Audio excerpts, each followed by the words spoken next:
principles to create lives we want to live. Northern Light Spiritual Center offers practical and spiritual tools to make positive changes in our lives. And our promise here, to reveal, inspire, uplift, celebrate, and magnify your greatness. We acknowledge our presence here on the traditional and unceded lands of the first people of Seattle, the Duwamish and Coastal Salish peoples. These people are still here, and we join with them in how they continue to honor and bring to light their ancient heritage. We seek to resist the erasure of Indigenous histories as we work towards honoring and inviting the truth. We also acknowledge that so much of what we know of this country today, including our culture, economic growth and development throughout history and across time, has been made possible by the labor of the enslaved Africans and their ascendants, who suffered the horrors of transatlantic trafficking of their people, chattel slavery, and Jim Crow. We also name the Asian and Chicano people who toiled with little recognition. We are indebted to their labor and their sacrifices, and we acknowledge the tremors of that violence throughout the generations and the resulting impacts that can still be felt and witnessed today. Please join me for our opening song, In This Very Room, by Ron and Carol Harris.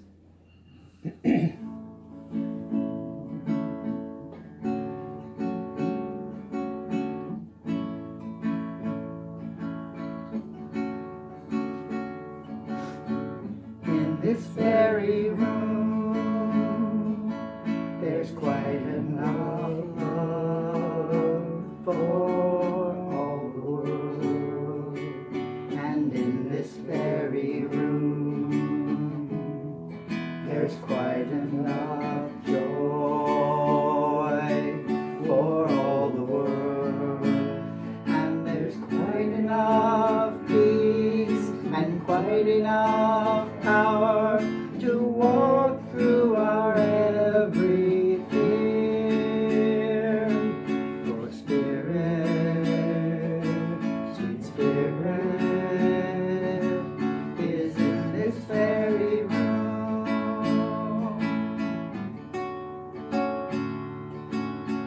In this very room.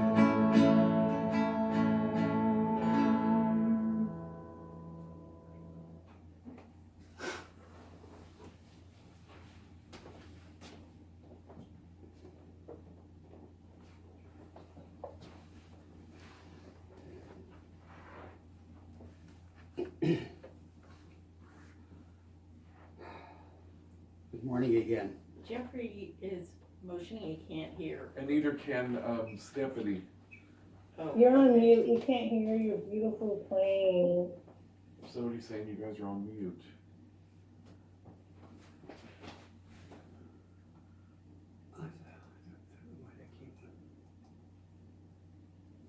Now?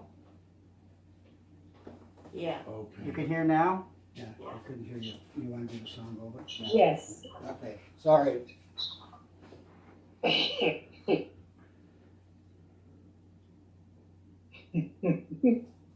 It wasn't that you were muted, it was that the microphone wasn't in the right.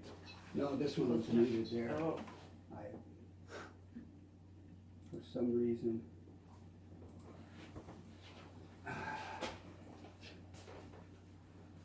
Okay, now let's try this again. Whew. I need this meditation. So let us, I just invite us to relax into wherever you're sitting, Can't standing. hear you again.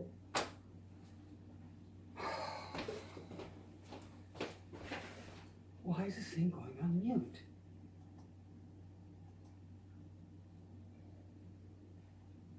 Oh, I know what happened when I muted all. Ah, okay. I know what happened. Okay. So just invite invite us to release everything that's come before this moment. All the frustrations, all the worries, all the woes, anything that would block us from relaxing. And so in that, I invite us to take in a few nice deep cleansing breaths. So let's breathe in and release. Breathe in and release. One more time. Breathe in. Hold it and release. And as we allow our body to relax into this moment, so that we may become centered, knowing that the presence of the divine is within us, as us, expressing through us.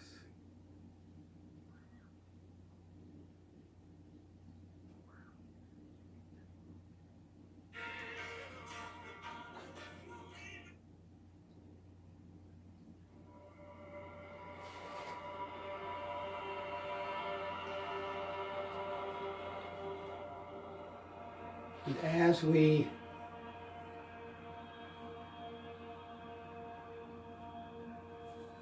allow ourselves to be relaxed, I just invite us to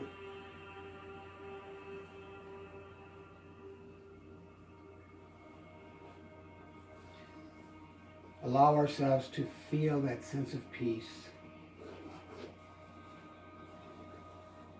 That peace of the divine that we are. Allowing our mind to relax.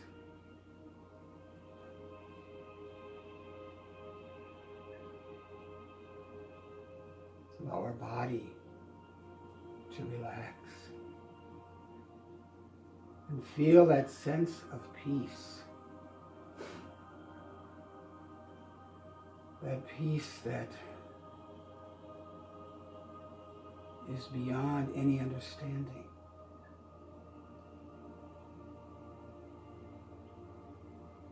That peace that allows us to connect personally with the divine.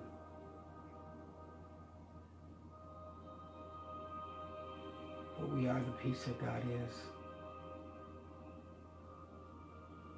We are the love that God is.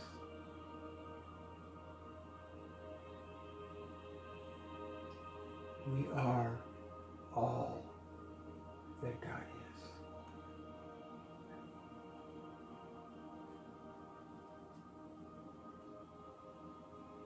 And just for a few moments, allow your body, your mind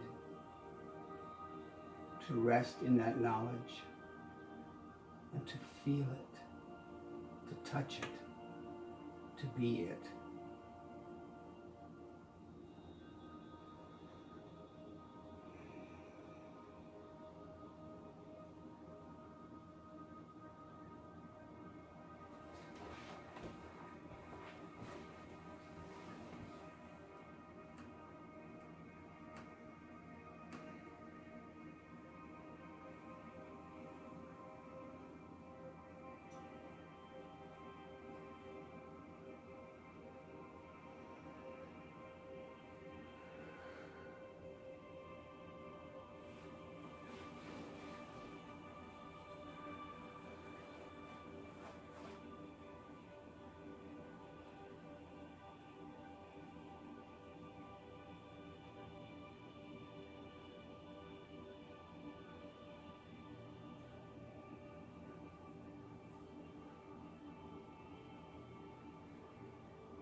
So as you allow your body and your mind to experience that peace, that quietness, that stillness, know that you can do this at any moment. You can take yourself into this peace and into this quiet space and experience it, even if it's for a couple moments. And so when you're ready, allow yourself to come back to the room, to open your eyes, and so it is. And if you want to share screen for the declaration, I'll do that for you.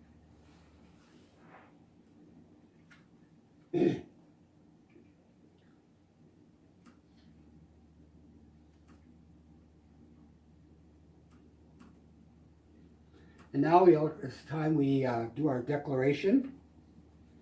So we'll read it through. How many times do you do it usually? 3. 3? Okay. So 3 is the magic number. So here we go. Our declaration. We are an expanding and loving community working in a field of infinite potential. We are an expanding and loving community working in a field of infinite potential. One more time. We are an expanding and loving community working in a field of infinite potential. And so it is.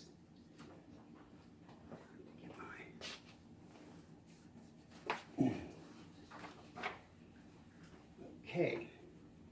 And today's reading comes from the internet. Is it from the Tiny Buddha? Mm-hmm. It's from the Tiny Buddha, and it's by Vaughan.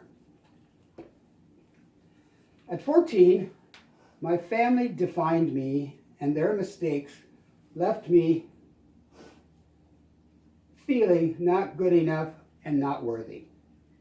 I had never heard Maya Angelou's words, you alone are enough. So I tried to prove my worth by getting a job, and my work, school, and activities at church became a means to prove to others I was good enough.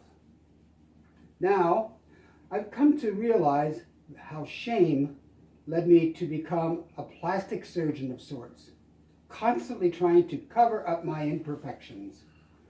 Shame encouraged me to keep a perfect house, always try to look a certain way, and to build a resume that said I was somebody. Obviously, it's not a bad thing to keep a clean house, maintain your physical appearance, or obtain graduate degrees.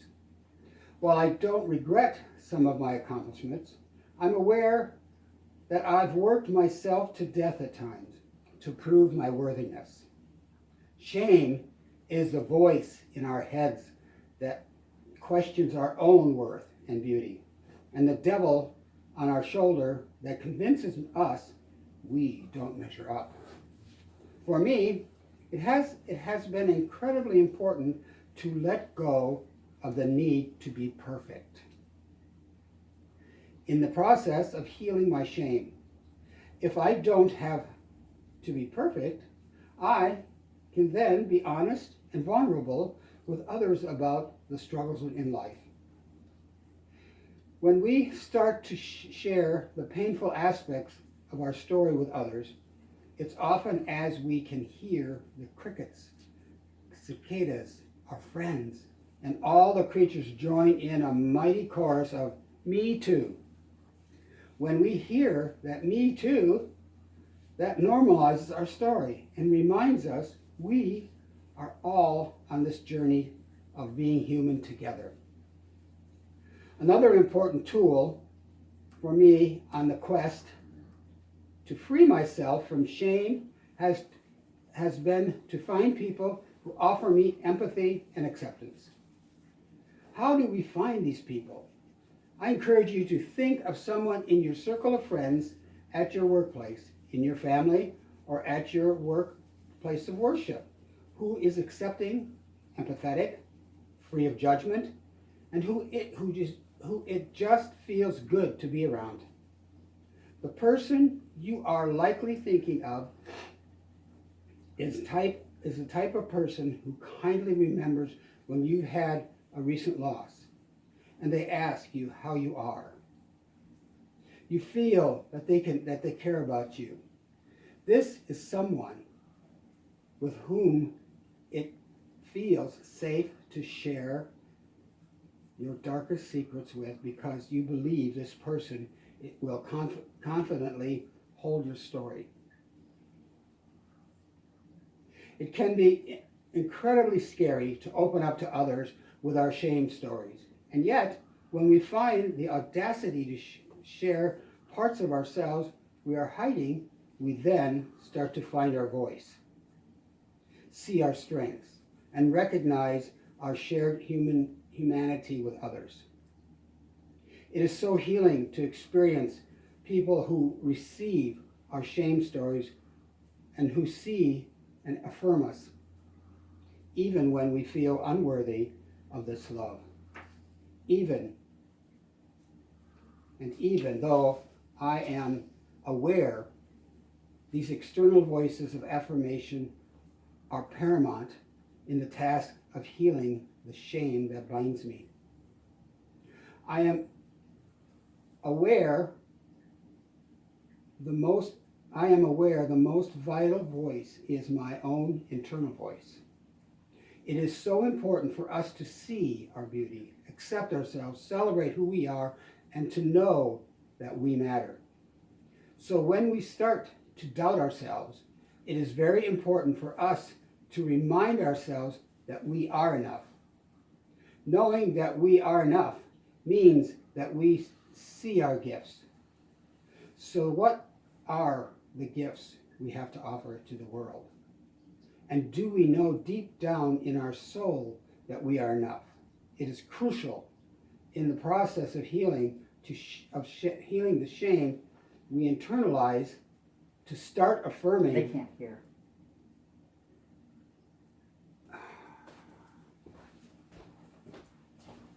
You didn't hit me at all, did you? No. Oh, this thing went off.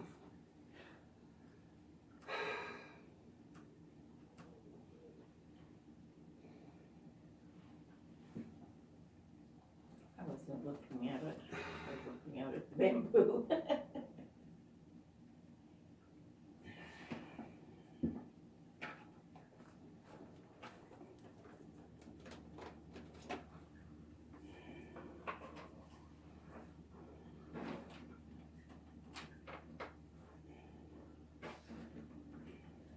Okay, now you have to unmute.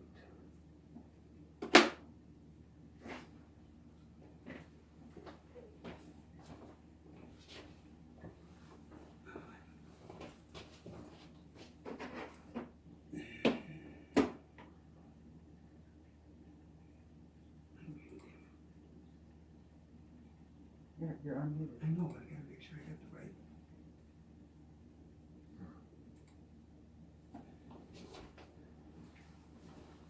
Can you hear now?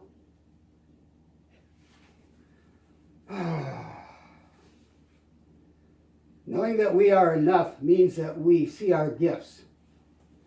So what are the gifts we have to offer to the world? And do we know deep down in our soul that we are enough? It is crucial in the process of healing the shame we internalize to start affirming ourselves and our value. I have turned one of my favorite Maya Angelou quotes on its head and made it into the following mantra. Take a deep inhale and exhale, and then say out loud, or in your mind's eye, I am enough. Take a deep inhale in and exhale, and then say out loud, or to your mind's eye, I don't need to prove myself to anyone. You are complete, beautiful, and worthy just as you are. Let's give up the exhausting task of becoming plastic surgeons who try to cover up our blemishes and instead remember that our scars are actually signs of strength, life, resilience, and beauty. Instead of being a plastic surgeon who masks and hides shame, I am now making it my mission to become a soul surgeon. I believe the task of the soul surgeon is to operate on shame through naming our vulnerabilities, surrounding ourselves with people who celebrate us, and making sure we find a voice from within that knows our own worth and value. We are truly enough. May we let this knowledge settle into our mind, bones, flesh, heart, and every part of our being. And so it is. Finally.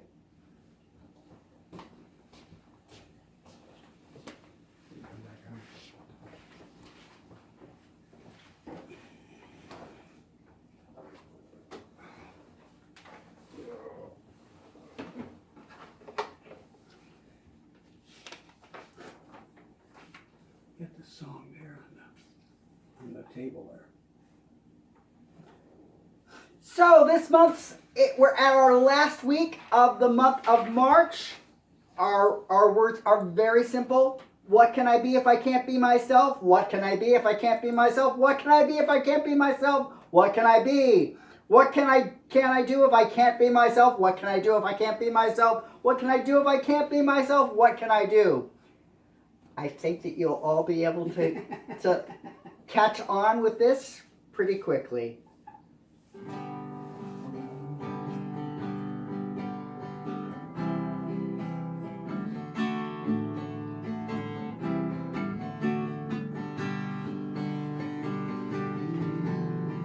What can I be if I can't be myself?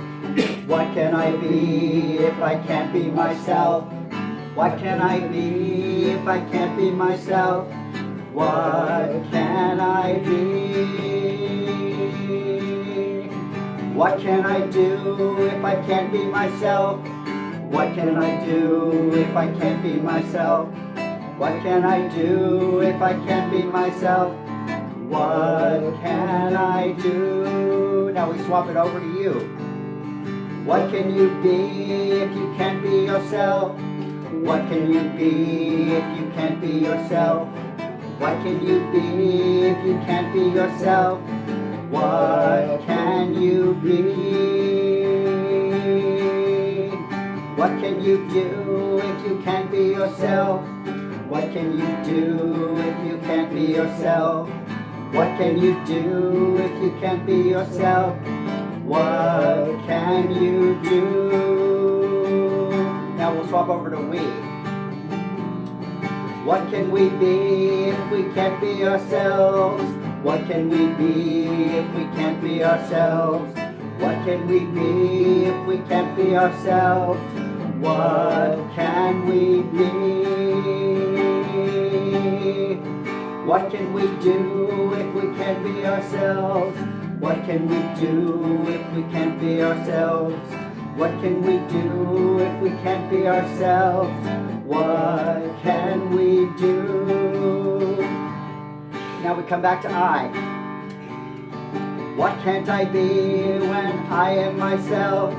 What can't I be when I am myself? What can't I be when I am myself? What can't I be? What can't I do when I am myself? What can't I do when I am myself? What can't I do when I am myself? What can't I do? What can't I do? What can't I do?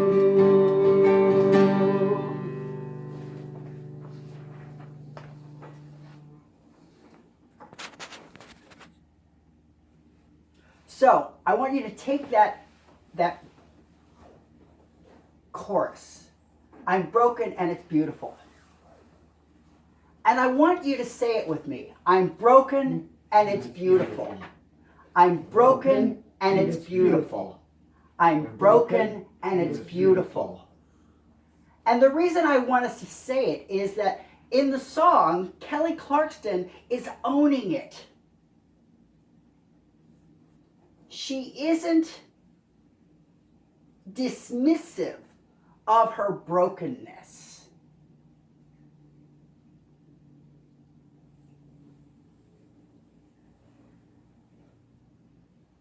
Many of us may be familiar with the story of Genesis, which comes from the Torah, which is ostensibly written by Moses.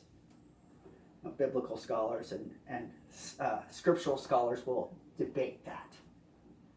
But the authorship in that story, there's a series of days of creation.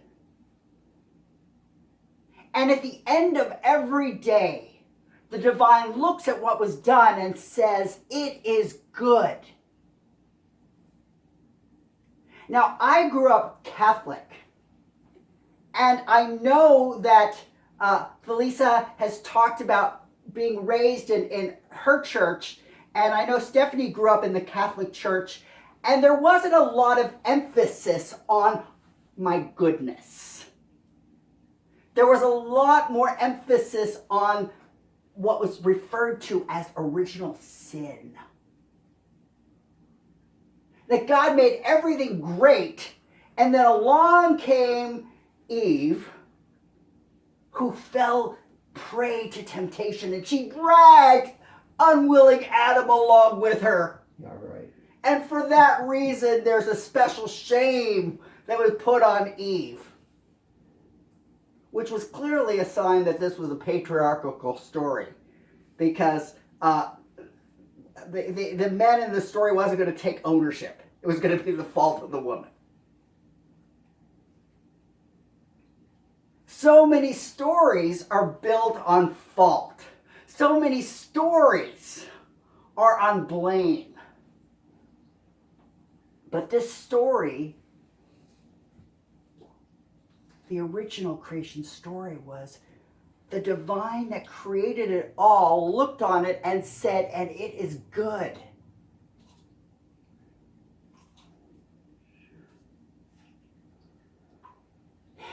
In the Jewish tradition that became the Kabbalah, there was a recognition that things aren't perfect. There was a recognition that things got screwed up somehow. That the perfection of creation got broken.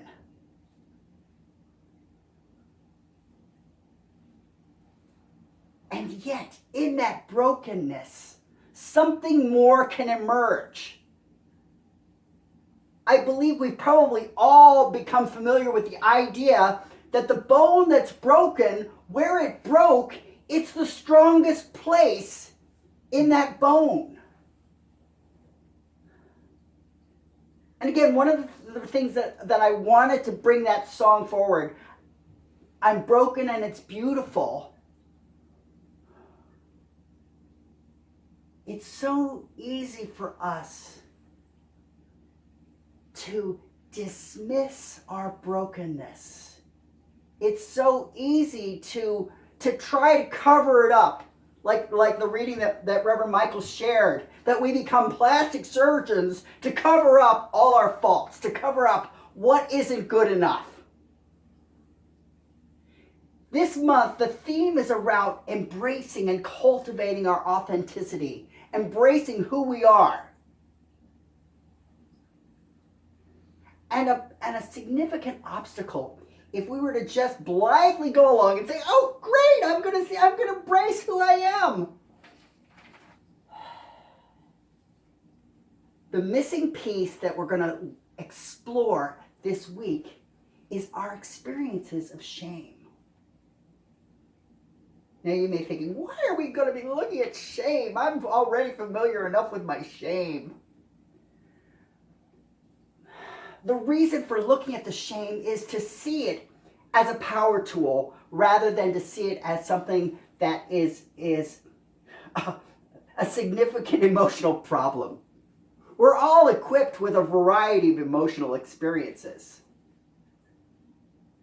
One of my favorite teachers who embraces that is Rumi, and he talks about how our emotional life, it breaks down the doorway and it comes marching through our homes and it rips the furniture, and rips all of the things out and throws it out on the street.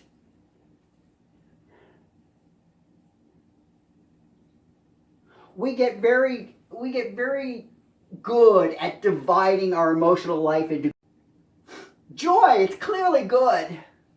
Sorrow is clearly bad. Pride is clearly good. Shame is clearly bad. And part of it may just be the simplicity of our upbringings, where our parents who may have tried the very best that they meant to try, they really intended well. Good boy, bad boy. Good girl, bad girl. I often come home and I say bad dog. When Opal will have had a little accident, bad dog. Our human minds are devised to think in binaries. But those binaries aren't necessarily how the world operates.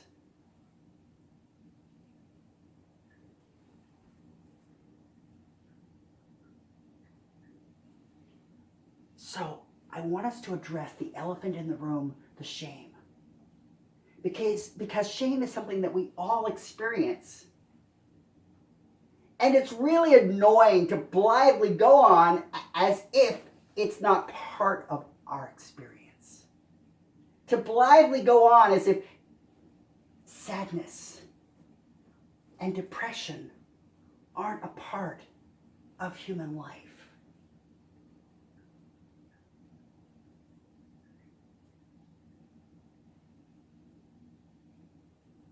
How do we own our fullness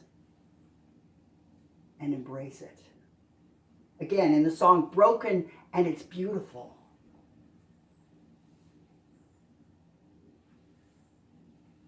There's a power that's available in acknowledging it.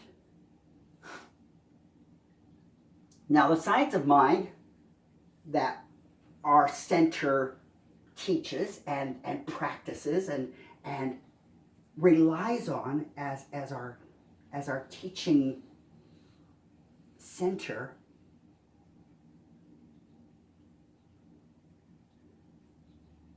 proposes some bold claims. It proposes that we are created from life itself, and that life is perfect, whole, and complete.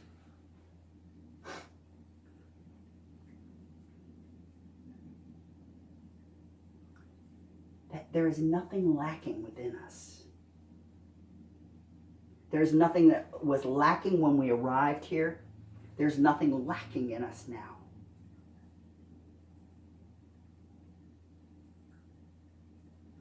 There's a quote, "When you know your worth, no one can make you feel worthless."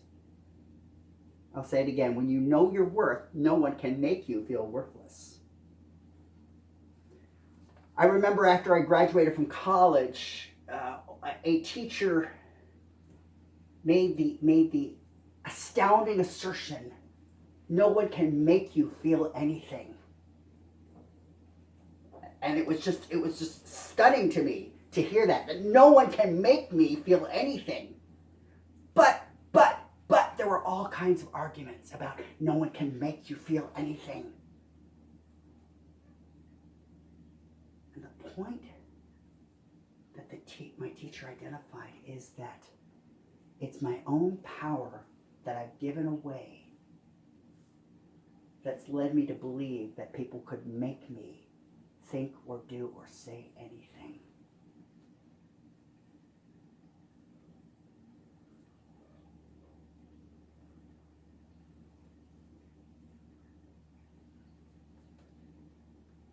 Prem Prakash, the person who wrote the Yoga of Spiritual Devotion, claimed our stresses, anxieties, pains, and problems arise because we do not see the world, others, and ourselves as worthy of love. I'll say it again. Our stresses, anxieties, pains, and problems arise because we do not see the world, others, or even ourselves as worthy of love. So to explore this notion of beauty, this notion of brokenness is actually our superpowers. That shame can be a tool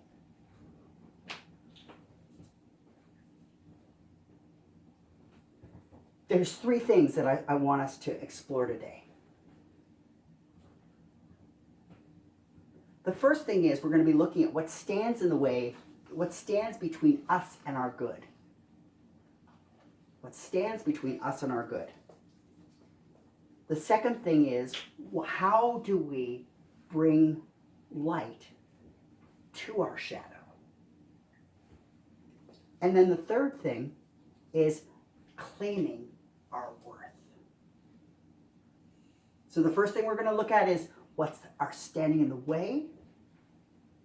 The second thing is, let's bring light to our shadow. And the third thing is, let's claim our worth. So, I said earlier that shame is just one of the human emotions. When I went to graduate school, I actually studied shame. You may think, why the heck did I study shame? Part of it is that when we become familiar with something, we gain power in response to it. Shame can operate very powerfully, and when we don't realize that that's what's in the driver's seat, we can feel victim of our own emotional lives. I remember describing to a boyfriend that I had sometime before I met Michael that I had this dream where I was in the back seat of the car and there was no one driving it. And it was an apt dream. It was one of those dreams that kept repeating because I really felt out of control of my life. I was at a point in at a point of time where my diabetes was escalating, and it had essentially, I didn't realize it, but it had destroyed my kidneys. So I was having all kinds of symptoms of kidney disease, and I was trying to figure out what was going on. So that was one thing going on in my life. I was in the process of navigating my new relationship with my wife. She had come out to me and had told me that she was still in love with the girlfriend she had from high school, and I had helped get them back together. So, you know, my marriage was kind of in this weird place. I had found someone and I was dating someone, and it happened to be a man. I had this kidney disease going on, and with this kidney disease, I was lacking in energy, and I just, you know, it was not my highest and best time of my life. And I retell this story. Some of the people may be familiar with it and be like, oh, more of this stuff again from Reverend Vaughan. But I say this because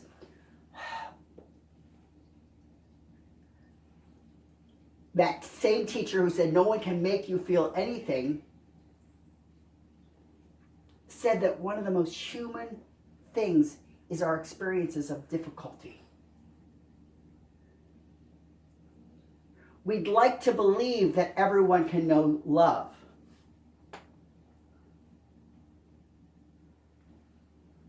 But one of the things that we actually do know is that everybody knows suffering. Suffering is a common human experience.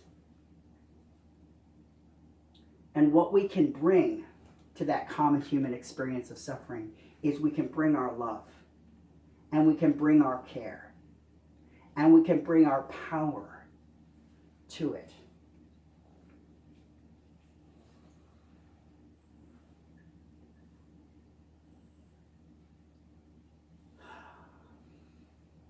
I struggled with shame at that time, because when I was being evaluated, I found out that I needed a kidney transplant. And I was really afraid of identifying my true identity. Would I still be eligible for a transplanted organ? Could I rank if they knew I was as messed up as I felt like I was?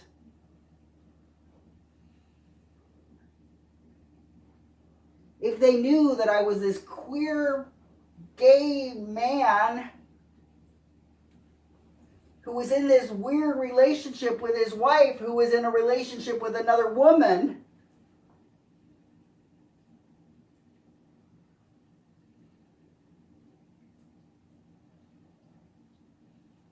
you know, and I talked with a counselor and they said, you might not want to talk a lot about that,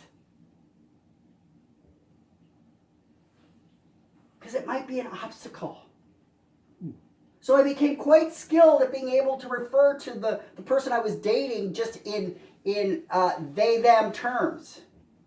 Now, actually, I use they, them for myself now, but back then, it took some practice to be able to refer to going out and spending time with my person. And they were someone that was really smart, and they were someone who helped get me connected with the Mayo Clinic where I went to, and to be able to navigate how to speak about that person was something that I took on. One of the elements that happens with shame is around hiding, and it's around hiding the self. It's because we don't think the self is good enough, that there's something wrong. Now, when I studied shame in graduate school, I studied it in relation to another emotion called guilt. And the distinction that I understood in graduate school is that guilt is that the feeling about having done something wrong. Whereas the feeling about shame was about being wrong. So the antidote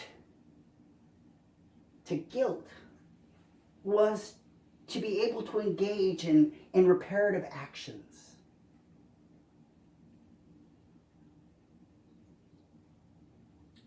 And I've been playing with what's the antidote to shame. We might most naturally think that the antidotes to shame might be like the experience of pride. But sometimes when we're in the midst of shame, we're in the midst of hiding, we're in the midst of not wanting to be seen, it's really hard to just then try to pull pride out of our bucket and to respond to shame with pride. I mean, that's the opposite, but what the Buddhists practice, because when the Dalai Lama heard about shame, it really confused him. He's like, we just don't have that in our culture. That's not something we do.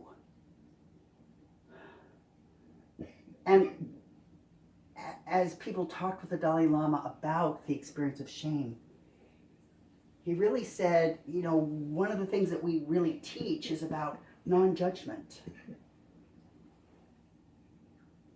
Now, non-judgment isn't a big central piece of Western thinking. Western civilization is founded on judgment. Founded on sorted out. So one of the proposals from the Dalai Lama is that maybe a way to treat shame is just to come to things with less judgment. To be able to let go of some of our judgment. So I'm going to raise a question to think about, to play with the shame. What parts of ourselves, our personalities, our intelligence, our bodies, our ways of being, do we wish we could change? What do we look at as wanting to change? And that might start to shine a light on where we may go down the shame path in our lives.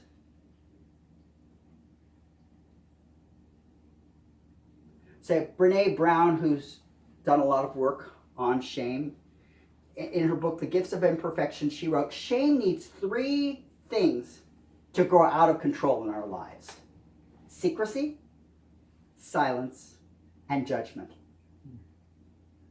Shame needs 3 things to grow out of control in our lives: secrecy, silence, and judgment. We need to share our experience. Shame loses power when it is spoken. So therefore, I come to the second point, bringing light to our shadows. So we can take power when we know what triggers our shame.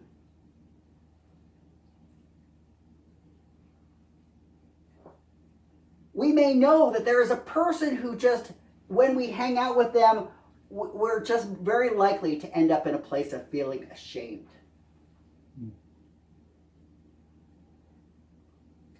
And like Reverend Pamela spoke last week, she had someone that she would talk with every week, and she knew that the conversation would just drag her down. It would be a suck hole. It would be a little black hole for her soul. She knew that this phone conversation, when she left it, she would feel not lighter, she would feel heavier, and she would feel less pleasant after it. And she realized that she had to set a limit. So she told that friend, you've got 10 minutes. 10 minutes is what you get. And Reverend Pamela also spoke about a friend whose husband used to come home every night. Dinner time was his time to just rail into his wife. And years of being railed into. And Reverend Pamela advised her friend, just stop eating dinner with your husband. Stop it. And her friend stopped it and had a much more pleasant mealtime. So the way that shame becomes a power is that we start to look at what we want to change. We start to look at where we're not satisfied, and we use the shame as a learning tool. We use it to become more knowledgeable about ourselves rather than to hide in the black hole.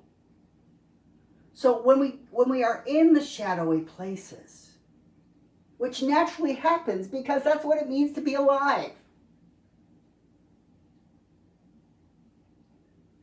Life is filled with a whole range of experiences. And we have the power to bring light to it.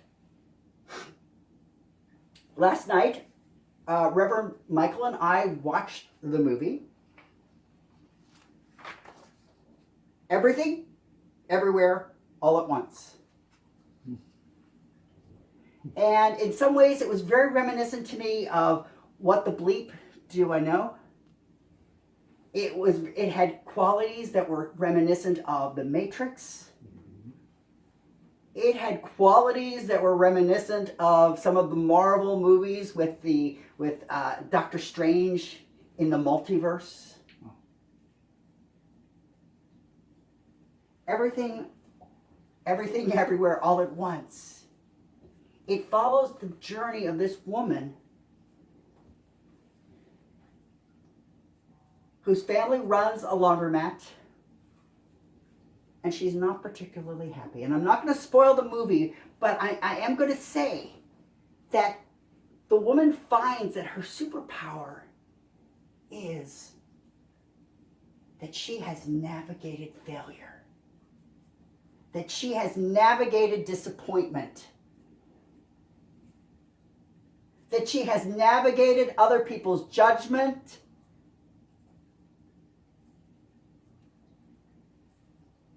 and by facing those failures and those judgments, she is able to access the powers of every version of herself across all of the universes.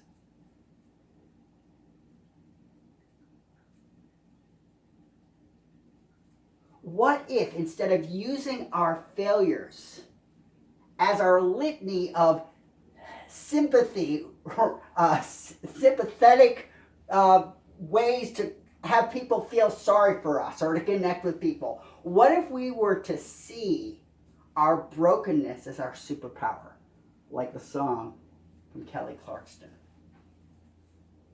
What if we see that the ways that we have failed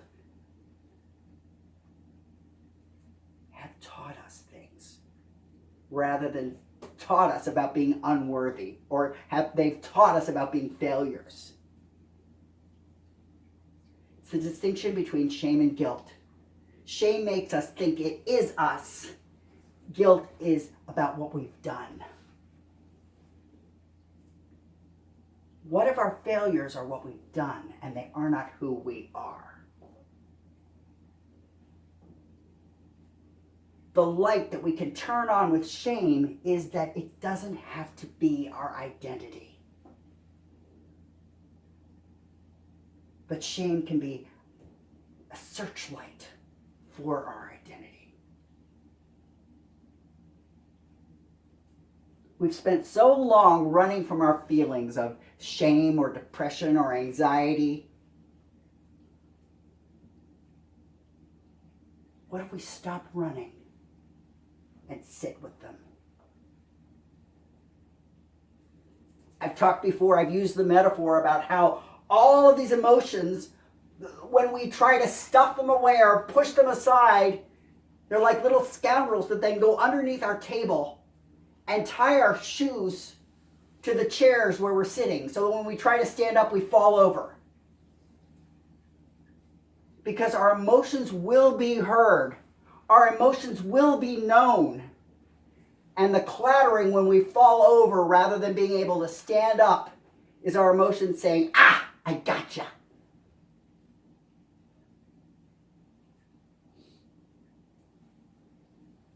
When we feel ourselves triggered by those emotions, let those become moments to ask ourselves questions. What does this have to teach me? How might I be bigger because of this? All of those what ifs. What if I had done this instead of this? When I was in the process of coming out, a big question was, when I was in college, my roommate was also gay.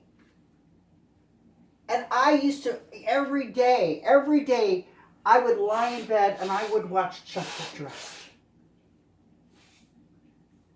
And it should have been a clue to me.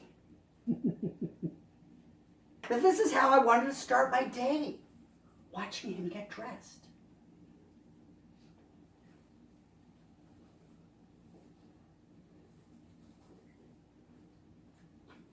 But I was able to stuff it behind all kinds of other things. Chuck was in my wedding party. And he couldn't stay for the next day because he had something very important. He was going to the Gay Pride in New York. He was going to Gay Pride, but he didn't feel like he could say that. Because even though Chuck was out, he didn't feel safe saying it to me. I have fantasized, I've imagined, well, what if I had been able to say to Chuck, you know, I'm in love with you? What if I had been able to say that? How my life would have been different.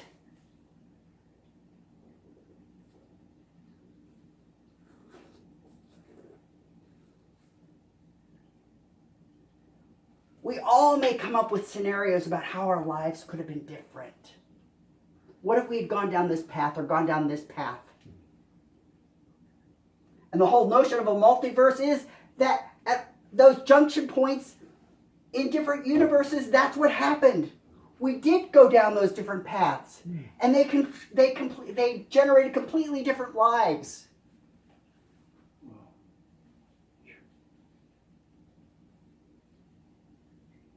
I don't think I'll give away too much to be able to say that in the movie Everything Everywhere All at Once, there's one version of reality where everybody kind of has wiggly hot dog fingers. Foot long hot dog.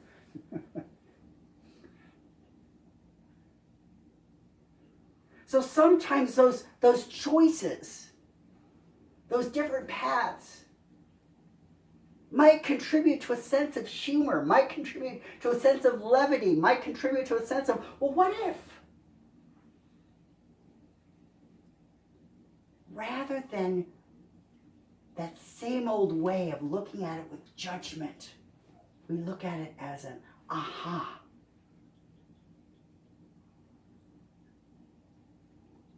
We look at it as that's a new place of information, a new place of wisdom.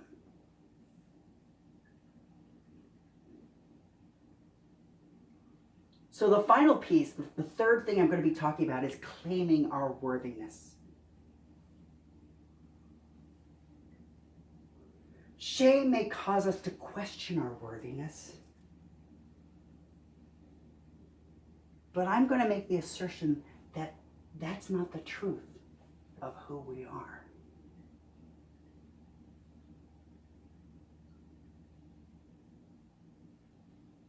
I'm going to make the assertion that we are worthy of love, compassion, belonging, connection.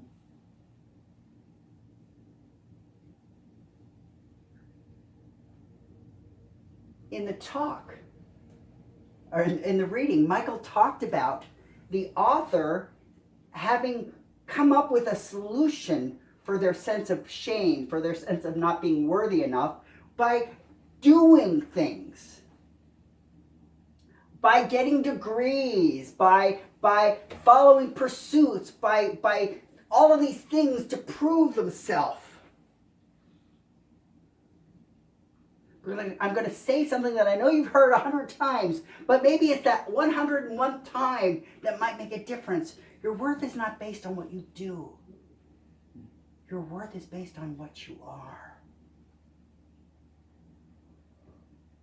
And in that story of creation, the Creator looked upon their work and said, "It is good." What if every day of creation, life itself is saying, "You are good. You are beauty. You are truth. You are wisdom. You are light."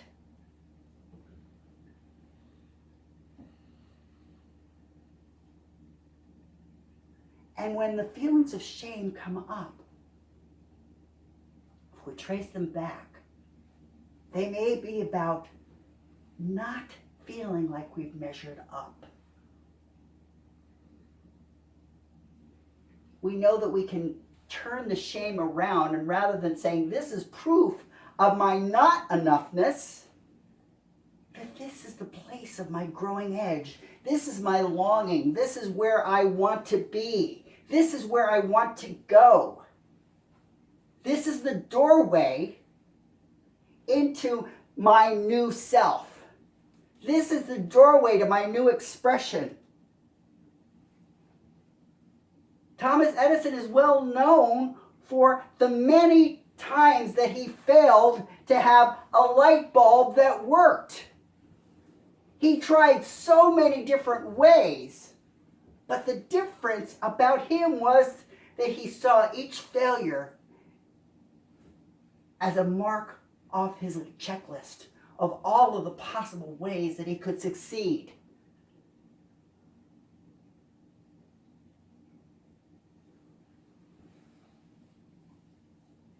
Well, Thomas Edison is special.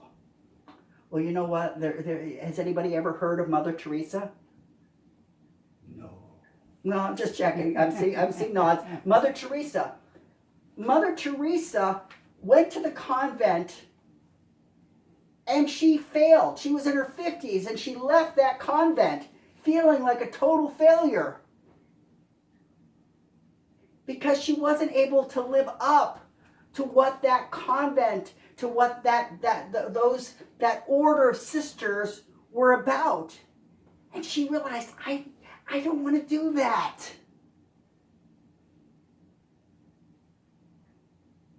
She was in the poorest part of India and she wanted to work with the poorest, with the most downcast, with the most put down, with the untouchables. That's who she felt called to be with. And that's where she went.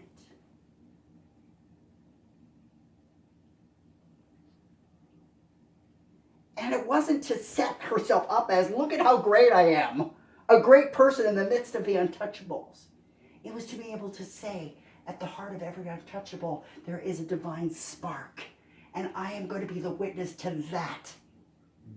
And that is going to bring life to me in ways that nobody has ever found it because they haven't looked for it there.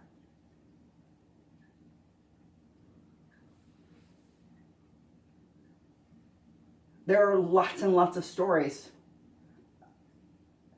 Tom Cruise is thought of pretty highly as an actor. But he was dyslexic. Reading wasn't easy for him. And yet what's he do for his work? He has to read scripts. He has to figure out how to get from what's on the printed page out through his body into the world.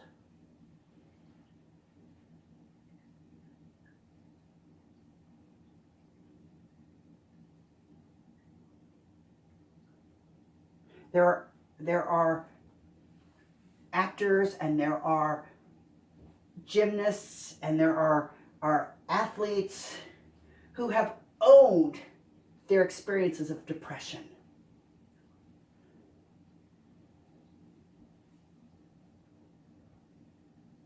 And they've spoken about them rather than keeping it stuffed inside or rather than pretending that it didn't matter. Everything that we come into the world with can be a doorway to something else. So I'm going to conclude with the notion that we can come out of the shame closet. We may have stuffed ourselves back in that closet.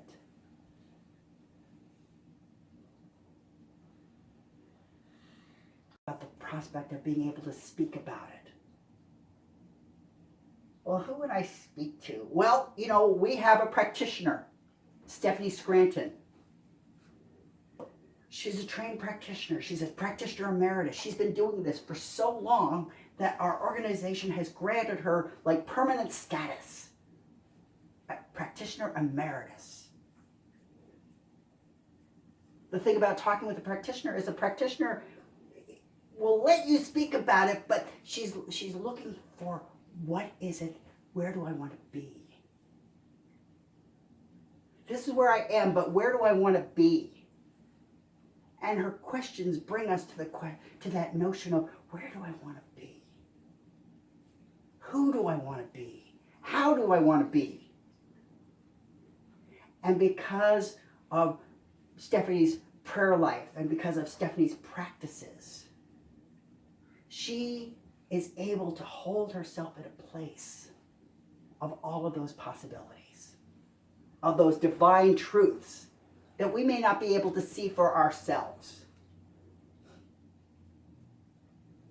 So you may wonder, where can I go to talk about this stuff? Stephanie's a place. Reverend Michael and I are both also practitioners. So we come to it with the same kind of sense that, yes, I honor and respect this place of pain. But I know that this is not your home. I know that this is not the truth of you. I know that there is more. There's a song I used to sing with the Choir of Light, and the refrain was, you are more than enough. You are more than enough. So, use our shame as a spotlight on our growing edges. Be able to talk with someone about it. Consider it as the way out.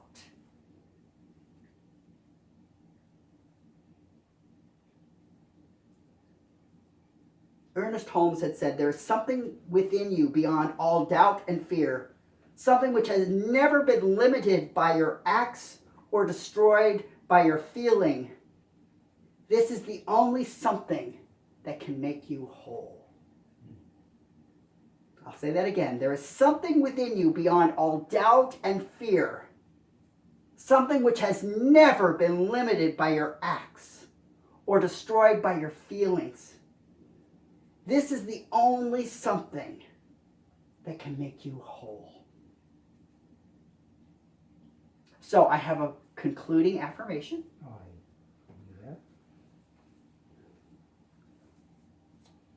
I am lovable, worthy, and more than enough. So please join me. I am lovable, worthy, and more than enough.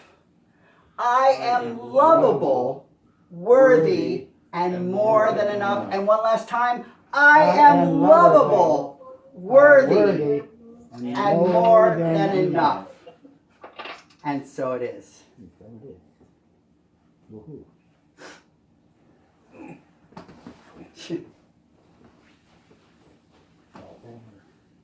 You fall down. I fall down, but I got up. Okay, thank you, Reverend Vaughan.